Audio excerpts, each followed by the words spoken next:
How are you? Legislator Bummer, could you hear us? Yes, can you hear me? Yes. Great. Thank you.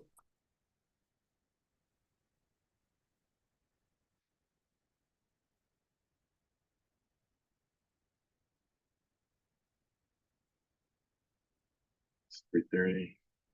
Sean, unless you have someone who's committed to coming. Yeah, you mentioned about June 09, and I anticipate Mike be here also. Okay. Yeah, sure.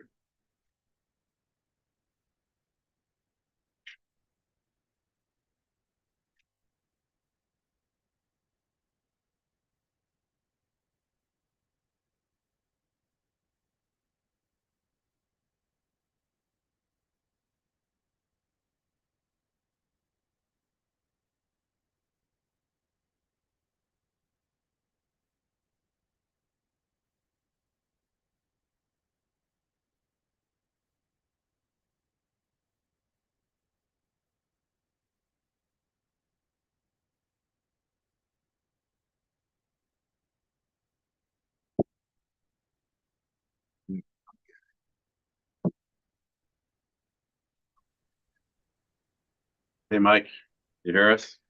I can. Hi, Bill. Hi, everyone. Awesome.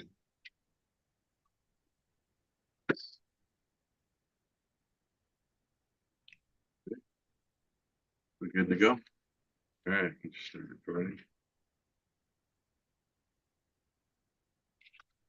All right, welcome everyone to the July 30th, 2026 Monroe County Planning Board meeting. We have several items to vote on today. And then an update on the comprehensive plan. So let me take roll. Bill Santos. I'm here. Mike Wiedemer. Here. Dave Watson. Here. Therese Bryant. Here. Elizabeth McDade. Here. Milton Picardo. Victor Sanchez. Here. Robert Colby. Rachel Barnhart. Here. Amy Grower. Connor McMahon. Here. Adrian Green. Joe Leathersich. Here. Jennifer Cesario. Joe Taddeo. Here. Richard Tantalo. Here. Christina Doherty. Sean Murphy. Here. And Andy Frazier. Welcome. And yes, Yushen, would you like to introduce? Welcome, Bridget Cook from our law department, and also our guests from the department, Monroe County Community Hospital, Desmond Jackson, and Katie May. And sorry. Carrie May, thank you for coming. And for plan staff, our senior associate planner, Pat Gooch, going to do the presentation, the comp plan today. And we have Grace Sherman, our planner, and Lisa Huntwin clerk, and myself, Isha Lin, the senior planner, and also secretary to the board. Welcome, everyone. First item on the agenda is approval of the April 30th, 2026 meeting minutes. They were emailed to you, and I need a motion for those, please. David, thank you, and Victor. David. And Victor, any discussion on those corrections? Hearing none, all in favor, please signify by saying aye. Hi. Hi. Any opposed? Any abstentions? Hearing none, the ayes have it. Thank you. Second item on the agenda today is approval of the June 8th, 2026 special meeting minutes. I need a motion for those, please. Thank you, Jessica. I'll second. Jennifer. And Tyrese, so second, thank you for that. And is there any discussion on those corrections? Hearing none, all in favor, please signify by saying aye. Aye. Any opposed? Any abstentions? Great, the ayes have it, thank you. Our item 3 on the agenda today is under announcements and communications, and Jen has a couple updates for us. So first, I want to give an update about the capital improvement program. The board have been reviewed and discussed the 2027 and 2032 CIP, and it has been adopted by the county legislature in July for that meeting. And those the adopted version of the CIP will be sent to the shop, and all the board members will receive a paper copy of the adopted version of the CIP. And the Any second, questions during that? Sorry, were you, Shan? No? Great. the second update is the training program. The planning department of the board had hosted the first training that was held in July 15 and providing 4-hour training for the planning board and enrollment board members. And we have a total of 59 participants attend the section, and that section was focused on integrating complete street principles into land use decisions. And we are also just announced a 4-day complete street technical training workshop. The priority registration is open for town and village city planners and engineers. So this is a county's effort to build local capacities to provide a complete street technical training for the municipal staff and some of their support engineers. And after August 14th, if there's any space left, we open for the public.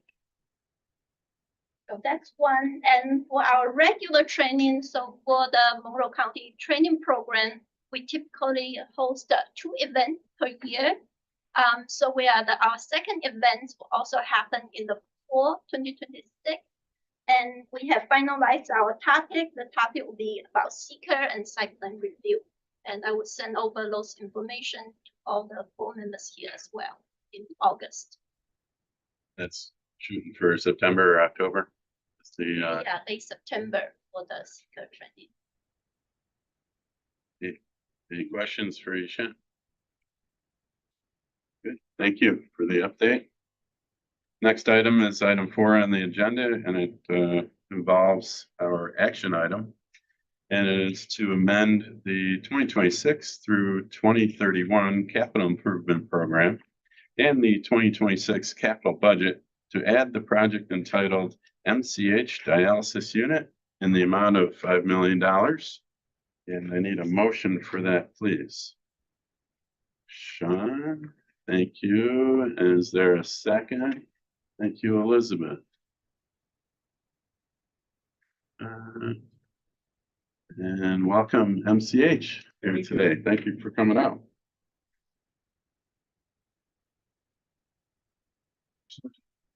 Oh, so just if you have a presentation on the renovation. Yes, well, the renovation, and I'll let Sean speak to the construction part of it, but the renovation basically slated to take place. We are finalizing, in the process of finalizing the lease agreements right now with UMC.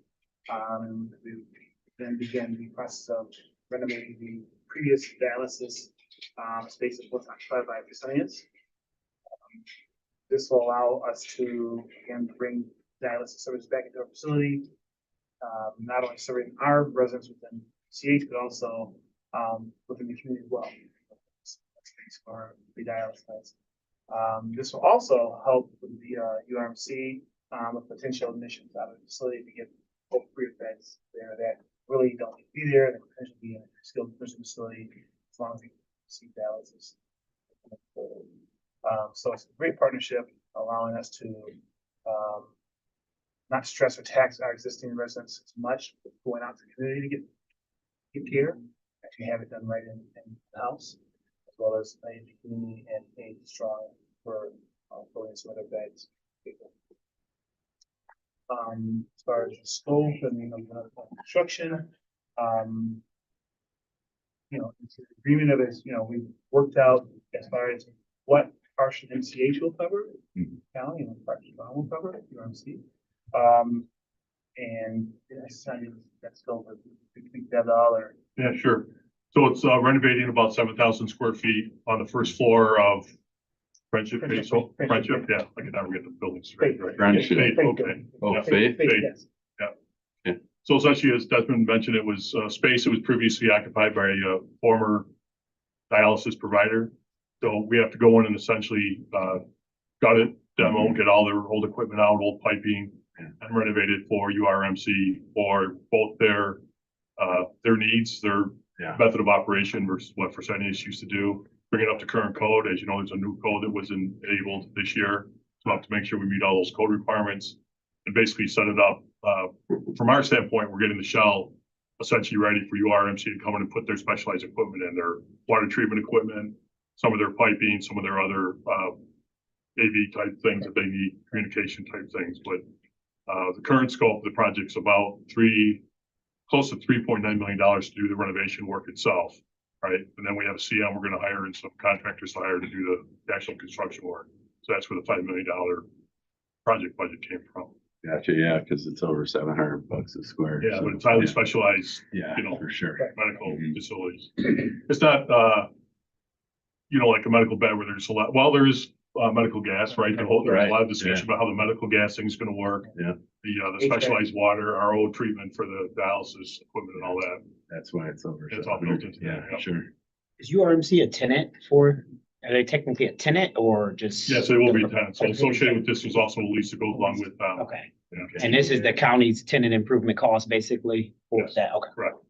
And the reason why the previous tenant left was because, We cited challenges with staffing. That was the reason they gave us when they Okay. and they terminated the lease early. Staffing and unable to support the area. So really, we were Right. staffing, it was their operation, they were a tenant, so. yeah, What's the high level, like, overall agreement? Like, how long's the lease? The deal? Can you just give a high level of that? 2-year lease, Been here with extensions. extensions, right?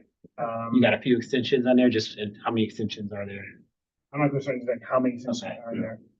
It's a 10-year lease. Okay. 20, I think it's about 26. 26 or so bucks per foot, yeah. Okay. Beds or spaces are gonna be. Your RMC is gonna be staffing it, UMC staff say correct. so it's sort of just like a satellite lab. That's absolutely right.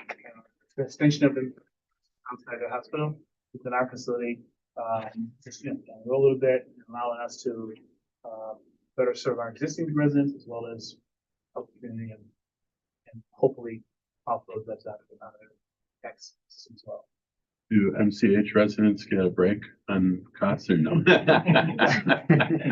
Okay. Break is they'll be able to enjoy their lunch. Yes, Break their time right. without going across town. Versus getting in a car and Correct. staying in a bit, yeah, Correct. right, It's right. quite taxing on the bodies and physically and mentally to leave throughout the day. Yeah. Making a cold brown lunch or have you, and they're exhausted. So, having the house is a great shutdown for us. Need to be in your RMC's network to realize that unit. Lab. No, I don't know for sure. No, definitely within the UMC unit now. We in the past have served in the community, people from outside communities. So they don't have to be in that network. Correct. How many Well, do you mean residents? for the dialysis or to be a For resident? dialysis. Oh, for Yeah. UMC, yes, it's on, Okay, so if somebody at MCH wasn't in network, they wouldn't be able to. use that. if someone in MCH residents will utilize the dialysis. Okay, Yes. regardless. Because if their insurance pays for it. Correct, Right, correct, right, Yeah, yeah. okay. How many residents currently are in need of this? 24, 25 residents right now. Remind, how many residents do you all have again? 24. Today was probably 20 or 15 somewhere in there. To answer the extension question, it's 10 years. And then the lease may be renewed for up to 4 additional terms of 5 years each. 5-year renewals, okay. The desperation. The question I had, how long has it been since there hasn't been any services, dialysis service? During COVID, the COVID, sometime around when COVID, So we're talking 4 years? yeah. 3 years, 3.5, 4 years, yeah. They've been having to go outside. Correct. Next year. Thank you. And Is there, it's in Faith, so that's actually, there's a parking lot nearby, so guests will be able to. They'll have designated parking spots up Yeah. front, in our handicap area. And access to the balance, that's still even worked out, signs being designed for that. So giving them the optimal spots up front to get in the front Right. door and see down the sales. And Faith's the one where you'd have to check in. You're a guest, you'd have to check Correct. in.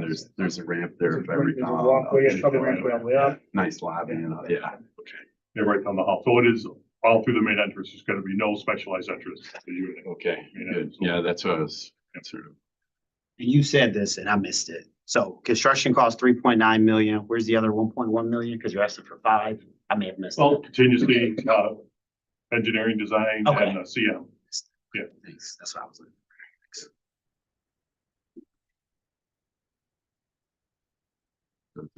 Those are all my questions. Do you have any more? for. Tyrese? Okay. Appreciate Okay.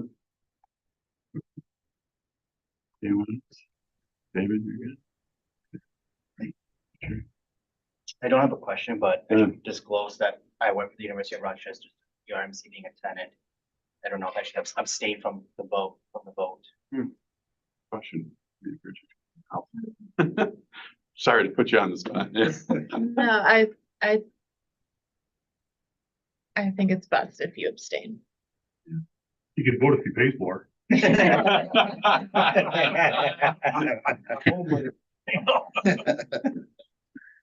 Okay, how many, let's make sure we have enough room here. We got.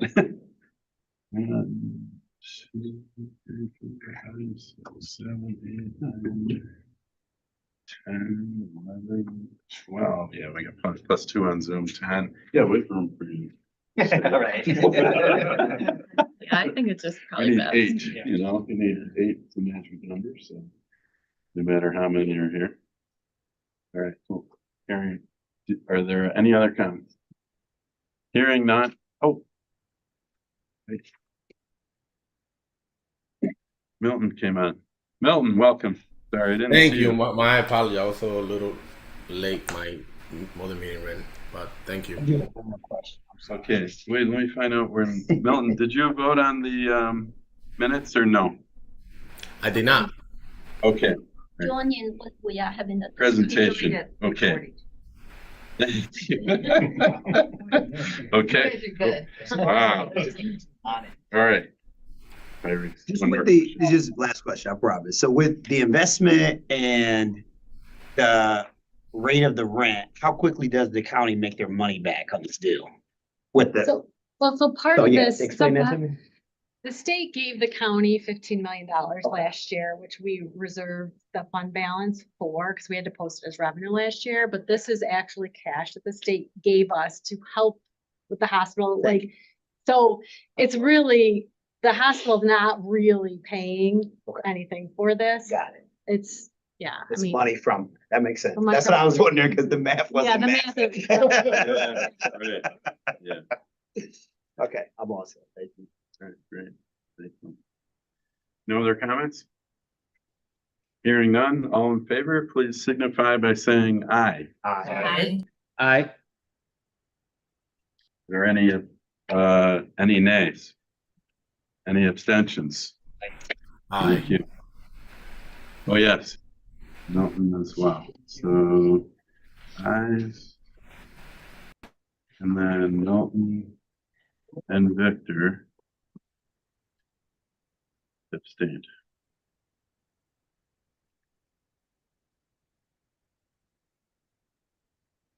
Good. Great. All right, next item is other business. Well, thank you for coming out. Appreciate it. Sorry. Other business comprehensive plan update. Right, right. I'm just saying. Plus, you're welcome to send it with a comprehensive plan with it. All right, item 5, comprehensive plan update. And we have a presentation of Plan Forward. Welcome, Patrick. Sharing incentives, thank you. Yes. Wait, oh, she's already up and running. Okay, so we've probably discussed this with the board at various times in the past. But we are now getting to pretty close to the 11th hour for the county's comprehensive plan update. So we are here to explain what's going on, where we are in the process, what your roles in the process, and how this will be moving forward in the future. So this is a version of a presentation we've given to the public previously. So you're not seeing anything too different, a little bit shorter because we had a little more time there. But we want to help you understand why we're undertaking this process, what is a comprehensive plan, and what it will do for us as a county. So next slide, Ishan. Next slide again. So there we go. One more. Go back. Yeah, there we go. So it's a long-range, high-level roadmap for the county's future. It's not an operations plan. It isn't a specific strategy on exactly what we're going to do in terms of county operations, build-outs, or anything like that. So that's typically what you guys deal with on a pretty regular basis.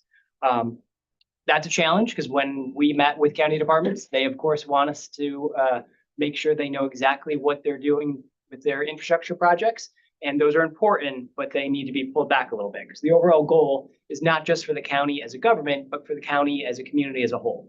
So we try to work through that process and understand what the community needs, and we'll go into how we figured that out to some degree. It is meant to guide land use, even though the county does not have land use authority. We are meant to partner with our municipalities, meant to partner with the services we have in-house that do kind of affect land use, like roads, sewers, things like that, water. And that also help us with policy decisions. So through this process, we understood or we heard from community residents and towns and stakeholders what they wanted from Monroe County, what they thought we should be moving to in the future. And so we use that to help decision makers, yourselves, the county executive, the county legislature, hopefully have a better sense of what the community would like to see. Why is this important? This can help us with funding opportunities as we move forward. We identify some needs within this plan that are obvious to us or became obvious to us throughout the planning process. It also will help us make longer term decisions in the sense that ideally it is a roadmap. It's not just the latest thing that's coming. We can have some ideas. We dove into the economics of Monroe County. What are we doing well? What are we lacking on? What are our locational advantages because we do something really well here? What do we need to respond to because there's changes going on in our world, whether it's locally or at higher levels, and how do those affect us, or do they affect us? And so we looked at all of those things, and one thing I will caution you and everyone else about, although it's a comprehensive plan, it cannot touch everything in a county of 750,000 people. We would love to do that, but we would never finish the process. And we would be publishing the encyclopedia if we did that. So we have to stay away from that to some degree and had to focus on certain elements. And so we'll get into that focus very shortly. Next slide, please. So what is your role? Why am I here today? So you have a specific role enshrined to you through the county charter and the administrative code. So section C5-7C subsection 2 of the county charter, and then further explained in Article X or Article 10 of the administrative code, requires that you have to review the comprehensive development plan and submit recommendations thereon to the county legislature and to approve any proposed amendments to said plan prior to action being taken on such amendments by the county legislature. So that means you, much like you do with your CIP or your amendments to the CIP or the CIP process, you have the prerogative to review, recommend, and make a recommendation to the county legislature. And so that's not what we're doing today, but we're explaining that. We will come back to you when the plan is ideally finalized for that recommendation. So that's not happening today. You have time to dig into it if you haven't yet. As I mentioned, you can review, recommend. You can also share with us information that maybe we don't know. Maybe there's something in there that you saw that caught your eye one way or the other. We can take some input from you between now and the rest of the process. And then ideally, as we move forward, this will also help departments as they're working on capital projects. Some of those should, in theory, align with the comprehensive plan. Next slide.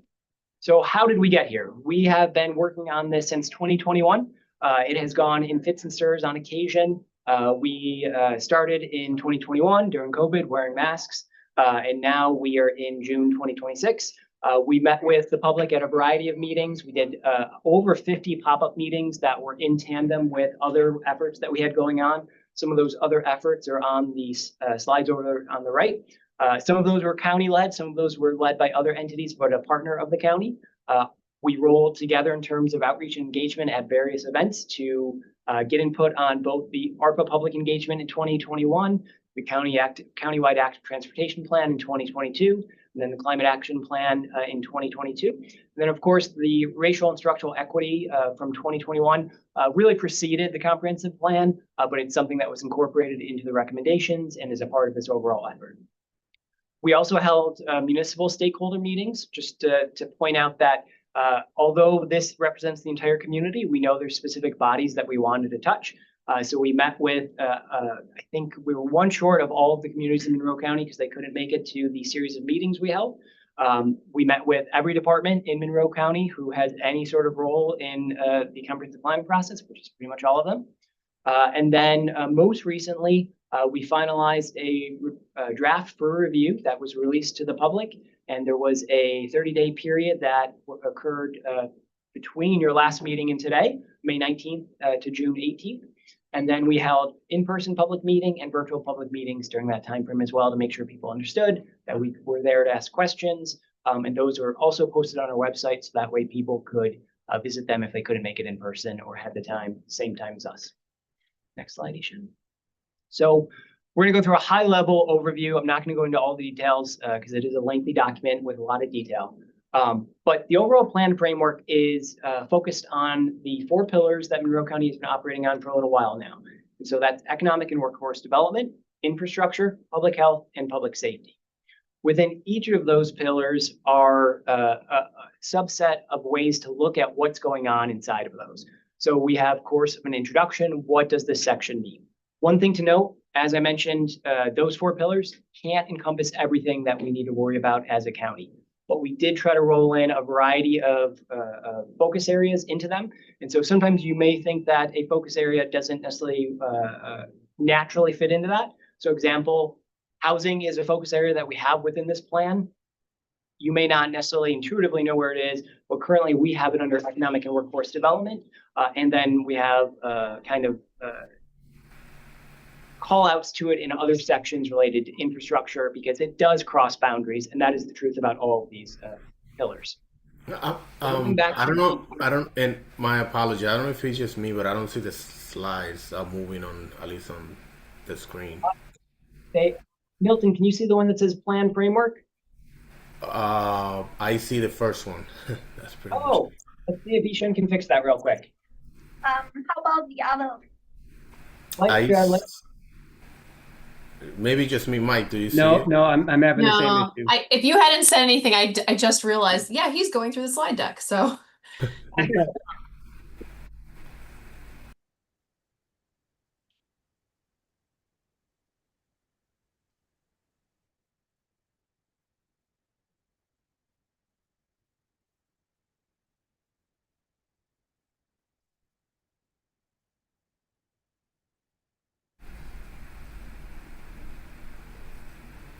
All right.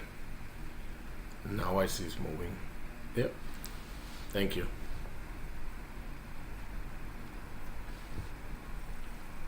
Now do you see plan framework? Yes. Now I can see that. Thanks. Thank you. Go to the next slide for 1 second. Yeah, so we're not seeing it in-house now. You went to the PowerPoint.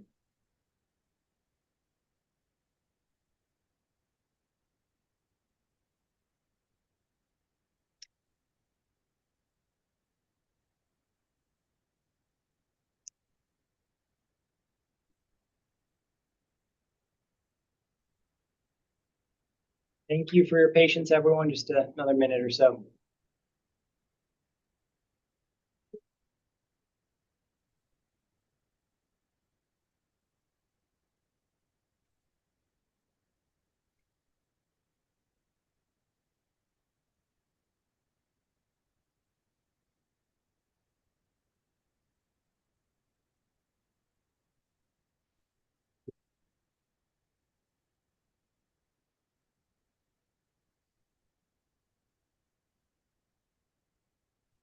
Plan framework?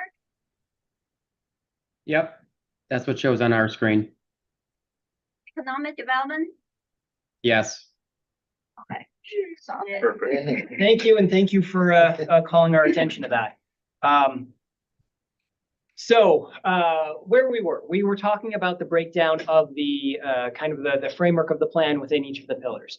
So we have trends within the framework, which are designed to help us understand what is going on in the world that we need to be paying attention to as a county, as a community. Those trends are a variety of things. We'll go into a little bit for each section. What do we build on, or what are the things we're doing well, or that we have existing assets that we should pay attention to that could be an advantage? What do we need to address? These are things that we know we need to pay attention to because it's either a national or local problem that we should think about, and that we know we need to put some work in to address. And then goals and strategies are based on all of those things, trying to pull together what it is that we intend to do, what it is that we know we should get to. And then goals are high level, aspirational type statements. The strategies are how we get to those aspirational statements. So you'll see that if you open up the document and if you look at some of the slides, there's usually one goal with a kind of a central topic, and then there's multiple strategies below that. Excuse me. Next slide, please, Ishan. So economic and workforce development, I'm not going to go through all the details on all of these because we have one for each of the pillars. But you can see on the left-hand side there some trends. We know that economically competitive places perform well with unique combinations of growth indicators. What that means is diversity in terms of our employment, our bases, that helps us as a community. And that's something that is true across the nation. What do we build on? A couple different things, but one of the things I'll call out here is the position in the Smart Eye Corridor that's going on across upstate New York between Buffalo and Syracuse.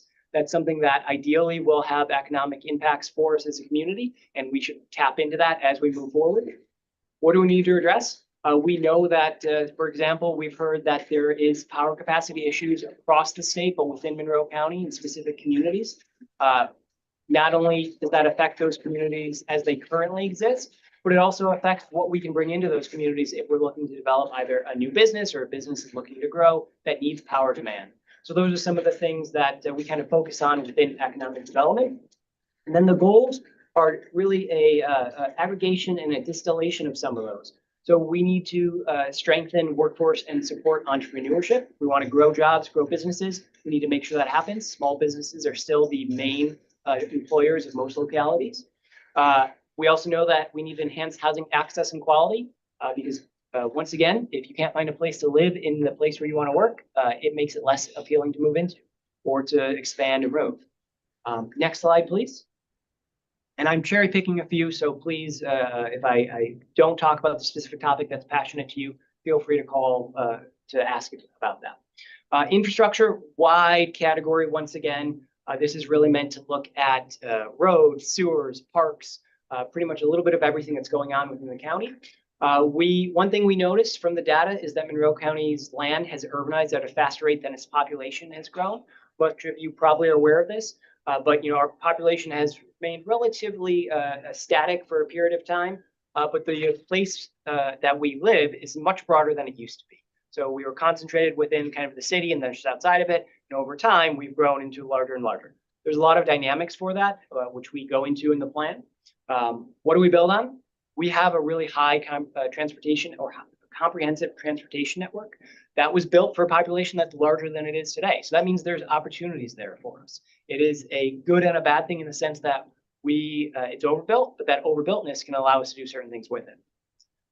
What do we need to address? We know that we have issues with infrastructure and the land use connection, going back to that first trend.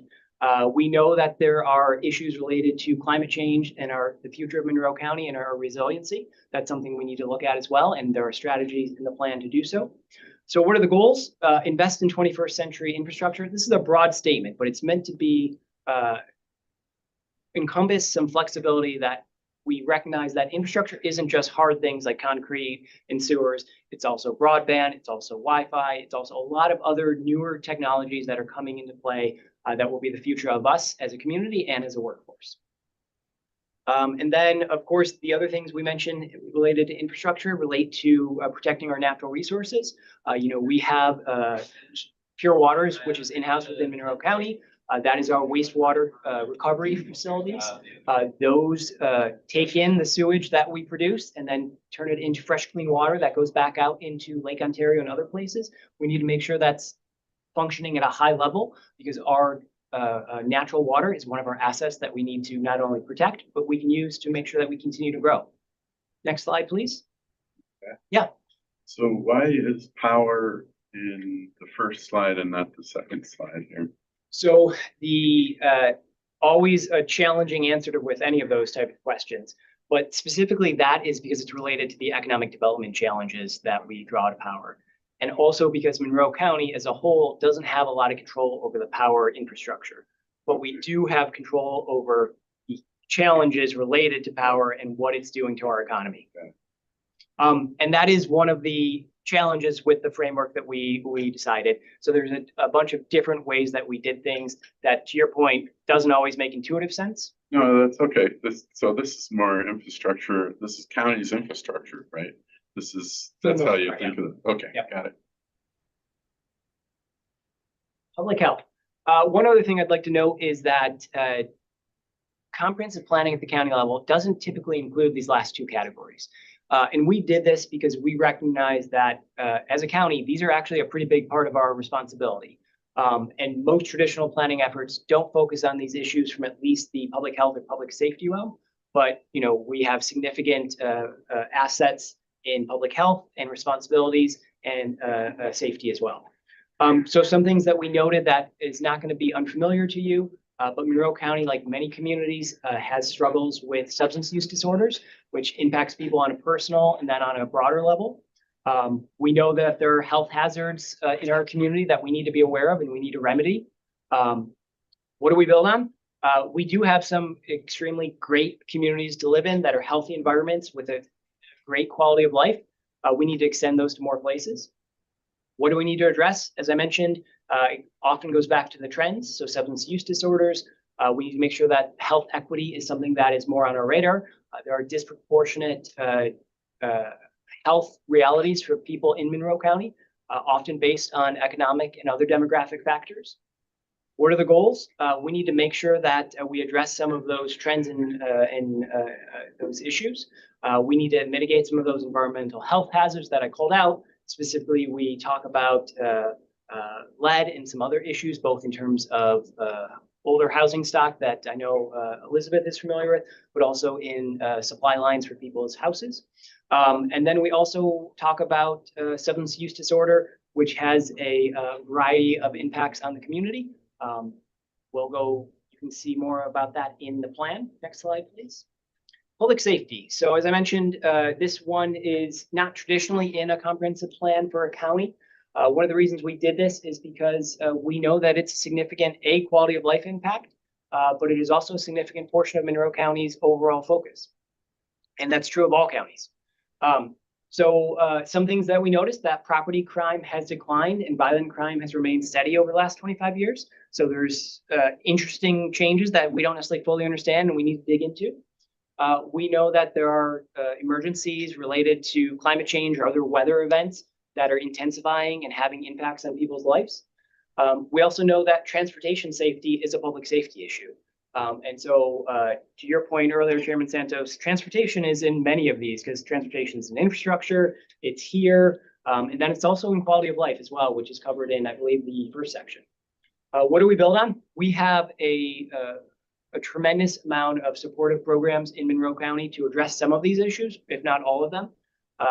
They're doing good work. Maybe there's more opportunity for them to connect with other partners so that the work can be done further.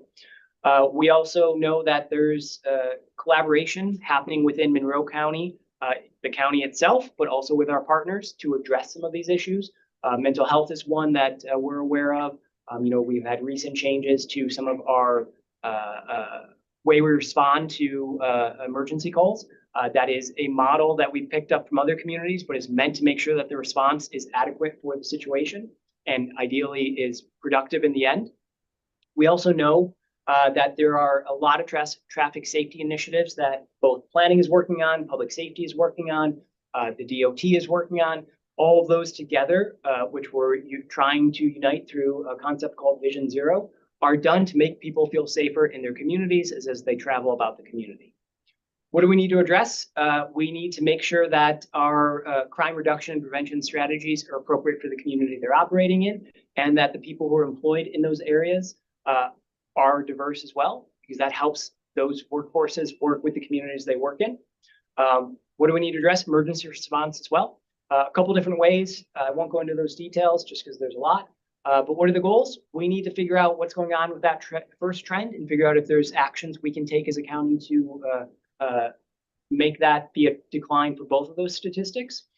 We need to improve emergency response times. They're pretty good for a county of our size, but there's always more work to be done and technology that can be done to enhance that. And then a couple others that are related to transportation safety and community resiliency that I won't go into. And next slide, Ishan. So what does all that mean? So as I said, it is really a distillation of what we've heard over the past 5 years or so, some research, some public sentiment. The next step is for us to try to adopt this plan and implement it. And so we have an implementation guide at the end that identifies the goals. So a high level goal here, just as a sample, develop the workforce and support entrepreneurship. So very high level, but then there's strategies below that that are designed to be more specific about what we can do as a community, which ideally are also targeted towards a variety of institutions or actors in our community. And we outline those at the bottom with county, municipalities, community organizations, businesses, and individuals. Some of these, all of us can play a role. Some of them are very targeted to specific entities. What the role that both the county and stakeholders can play are really called out at the top there. We can convene, we can advocate, we can establish policy and guidance, we can build capacity, we can invest, we can market. The county can do all of those things depending on which is the specific goal strategy. But in some situations, individual actors or stakeholders will be doing those things as well. And we will try to work with them as a county and as a community to do so. Next slide, Ishan. So coming to the end of our public review period, or we did back in June, as I mentioned, we held a couple public meetings. We received over 120 comments through email and at those meetings. A couple key themes that came up during the process is we need to address homelessness and housing instability more than we did. We need to expand consideration of environmental health, ecosystem protection, and invasive species management. We need to enhance recognition of the needs and experiences of the deaf, deafblind, and hard of hearing communities. Improve connections between the comprehensive plan and other county planning efforts to support implementation and coordination. So these are areas that we're currently working on right now and why we don't have a final draft to present to you today. Because we heard some comments, we heard and recognized the need to make some changes. And so we're in the process of doing that and hope to move forward through the remainder of the year to get that done. Next slide, please. So the next steps are, Sorry, oh yeah, go I ahead. didn't mean to interrupt. The first bullet point under key themes. Yep. Do we know what the statistics are with how many shelters we have available versus how many are needed, that sort of thing? We do. I don't know if we could say them off the top of our head, No, but that's okay. We have a meeting with Morrow County Department of Human Services. They provide shelter services. Yeah. And we also have the national data for a point in time. So they do annual homelessness counts. So we do have all those historical data and historic data. And that's why, we took last, after we received those comments, so, sometimes we didn't capture everything, and we did do some research and talk to our Ruth, that's just like general summarization. Are we wicked short on housing, or are we about right? They're just not in the right location, or is there some sort of general statement that gives us an idea on what we're looking at? I would say from what we've heard based on the conversations we had with the Department of Health and Human Services and some other service providers, we have a lot of capacity.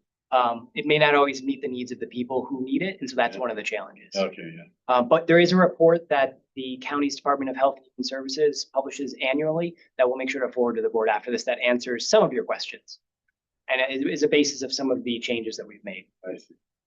So with their feedback, what are they looking for the county to do in sort of this statement? Like the folks who brought up the first bullet about homelessness and housing. Sort of what are they looking for the county to sort of address, I guess? I mean, Can I answer that? Because I'm one of the people who submitted a comment that I thought the plan did not mention the word homelessness one time. So I'm thrilled to hear that you've gotten feedback from other people saying that the same thing.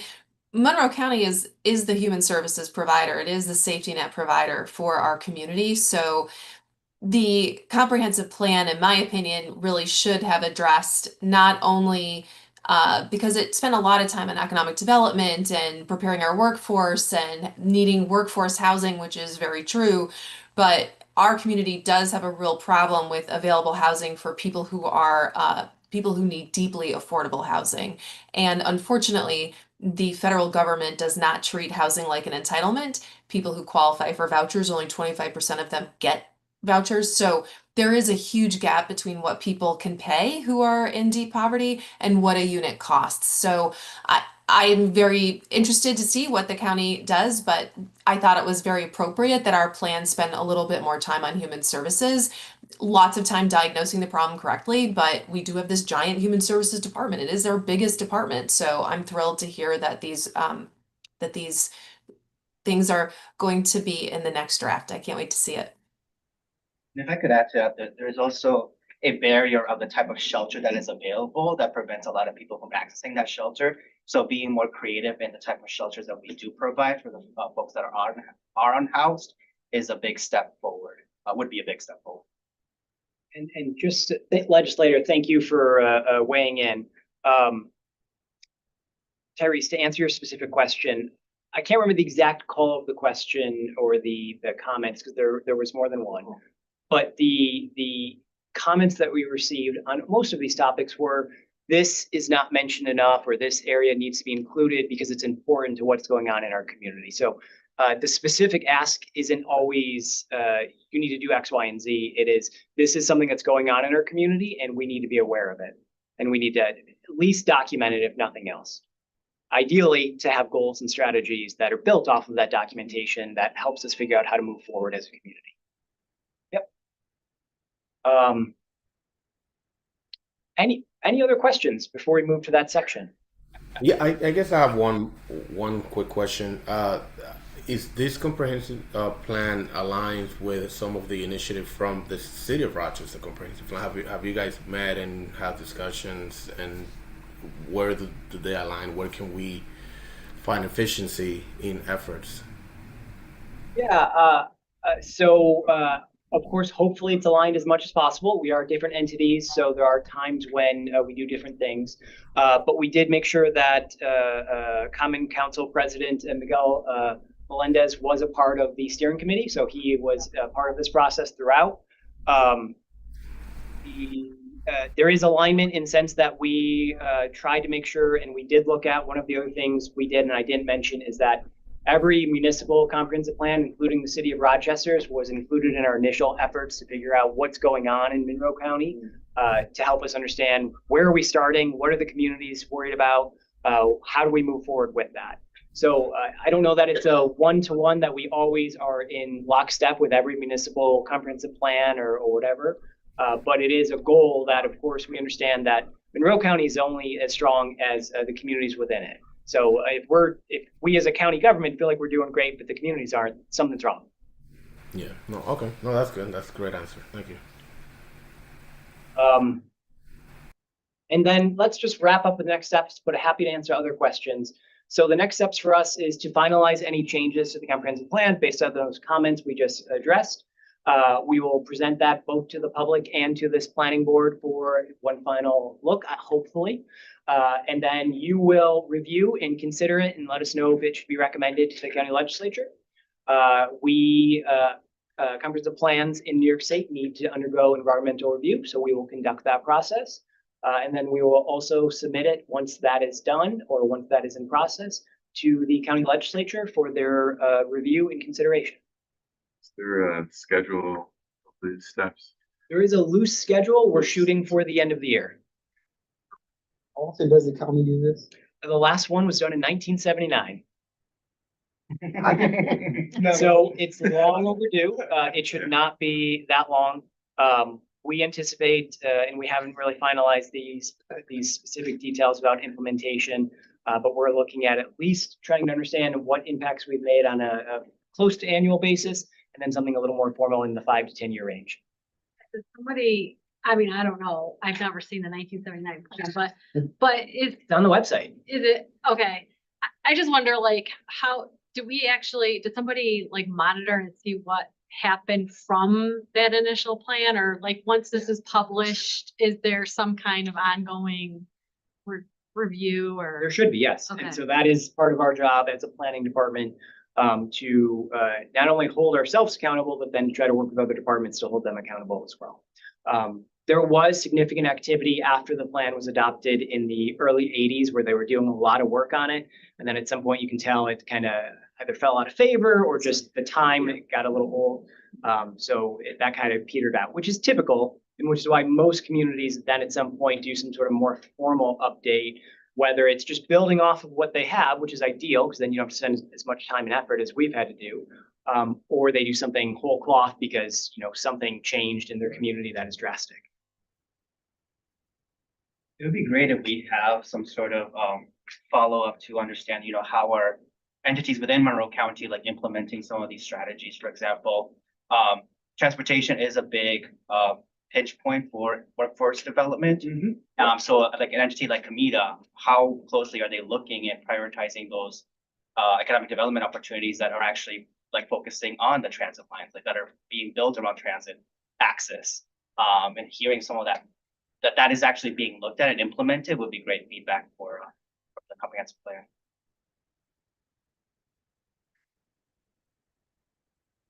Thoughts or questions? And like I said, we're not asking you to do anything. We're just trying to give you an update, so that way you're ready when we get to the next step, excuse me. A lot of these themes are in various built environment programs like LEED or sites, or so a lot of that, the transportation lines, the climate action, how do we build a building that can withstand not only what we expect the weather to be, but what we don't expect it to be as well. So have we reviewed some of those standards or recommended practices just to incorporate some of that in with, for example, like if you're going for a sites certification or part of the LEED certifications, they look at transportation lines to make sure, to get that point, you need to have specific lines going by your building. And, there's a whole slew of things that, you're familiar with. So I just set something that, so we're not reinventing the wheel here, but something is already completed that we can follow and just reference. Yeah, so I don't believe it's specifically called out because, as I mentioned, although this is a plan for the county as a whole, and it does deal with some operations, we don't get into the nitty gritty of facilities building. Yeah. I can say, and Sean can jump in as well, that we do have a green building committee within the county where we look at new facilities that are being built. We're not necessarily following, well, LEED has changed a little bit, so I don't want to speak too far because I'm probably going to be wrong. But we do look at what we are potentially able to do with LEED. What are the things we can meet based on exactly what you're saying? Transit lines, bike lines, is there charging facilities nearby? And so on every project there's a policy, I can't remember the exact square footage, but over a certain size, we look at buildings and determine whether we can go for those things and whether we can meet any of those standards, and we try to. And the threshold is 5,000 square feet renovation or new space. One thing we're looking at doing though is kind of leaning away from LEED, because a lot of the LEED criteria are already built into, low VOC paint, carpet, and all that kind of stuff. So you're to get what used to be a gold standard, you almost get silver right out of the gate now, just because of the way things are at. And LEED has a premium of anywhere from like 3 to probably 10% to get different certifications. So to be able to put a certificate on the wall doesn't necessarily mean you want to spend the 10%. So we're actually leaning now towards the International Building Council's green code they've got, which will actually be part of the New York State code anyway. So we're leaning towards that and evaluating that in a couple projects to see how that works. Yeah. And then there is a sustainability group, the climate action plan and all that. So Really, we're trying to, meet those criteria Right. on various projects. Yeah, I wasn't looking to get the plaque on the wall or anything, but a lot of these bullet points seem familiar with the latest, like the lead version 5. Right. So it was Yeah. like, oh, yeah, that's from 5. That's from 5. That's, you just like go down the bullet points. It's all similar. So I just wanted to see if there's anything we could save some time, and it's already worked on, it's already done, and Right. here you go, and just modify it for us. But yeah, okay, great. Thank you. It looks good. Thank you. We're getting there. Yeah. Any more questions for Patrick? Exciting. I'm looking forward to being in it. Yeah. Awesome. We have some boards. Those are our first public in-person meeting, the boards, and those kind of like summarize more detailed content. So if after the meeting, feel free to browse, and the digital also available online. I would send over as a follow up after today's meeting. Yeah, the current plan is on. Yes. It's always I'll on make our sure department. that we send it out via email. Thank you. Great. So if that's, thank you for the presentation. And if there's no other new business from any board members or any other announcements from board members, I skipped over that, sorry. I just wanted to say that I attended the Complete Streets training, as did a number of us, and I thought it was really terrific.